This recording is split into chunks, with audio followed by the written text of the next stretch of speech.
একটি শিক্ষণীয় গল্প, একটু সময় বাঁচিয়ে শুনবেন প্লিজ। গল্পটি একজন কৃষকের, যে প্রতিদিন একটি রুটির দোকানে 1 কেজি করে পনির বিক্রি করত এবং 1 কেজি করে রুটি কিনে আনত। রুটির দোকানদার এর সাথে তার অনেক পুরনো পরিচয় হওয়ায় দোকানদার তার থেকে পনির নেওয়ার সময় আর মাপ দেওয়ার প্রয়োজন মনে করত না এবং কৃষকও তার থেকে 1 কেজি রুটি কোনো মাপ জোপ ছাড়াই নিয়ে চলে যেত। তো একদিন পনিরের দোকানে এক নতুন কর্মচারী চাকরি নিল। কৃষক যখন তার পনির বিক্রি করতে আসলো, তখন সে পনির কৃষকের থেকে নেওয়ার পর সেটা ওজন করে দেখল। ওজন করতে গিয়ে দেখা গেল পনির 1 কেজির চেয়ে 100 গ্রাম কম আছে। সে তার দোকান মালিককে ঘটনা জানালো এবং দোকানদার খুব রেগে গেল এবং পরের দিন কৃষক আসার পর সে তাকে খুব বকাঝকা করল। সে বাজারের বিচার ডেকে নালিশ করল যে কৃষক তাকে ঠকিয়ে প্রতিদিন 100 গ্রাম করে কম পনির দিচ্ছে।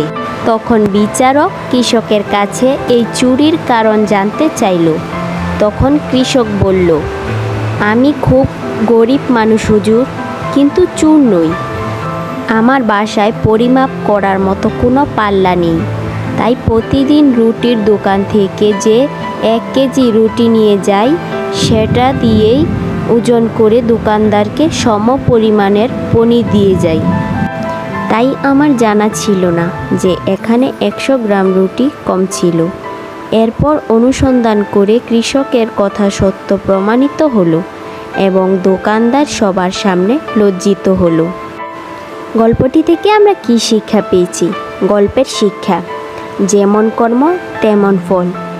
তুমি যদি কর্ম ভালো করো তাহলে আজ নয়তো কালকে ভালো ফলাফল পাবেই।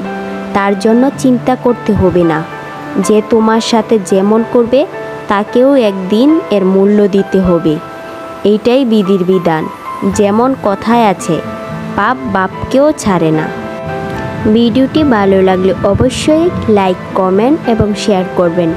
আপনি যদি আমার এই ভিডিওটি ফেসবুক পেজ থেকে দেখেন তাহলে আমার পেজটি ফলো করুন, আর যদি আমার ইউটিউব চ্যানেল থেকে দেখেন তাহলে চ্যানেলটিকে সাবস্ক্রাইব করবেন প্লিজ। ধন্যবাদ সবাইকে।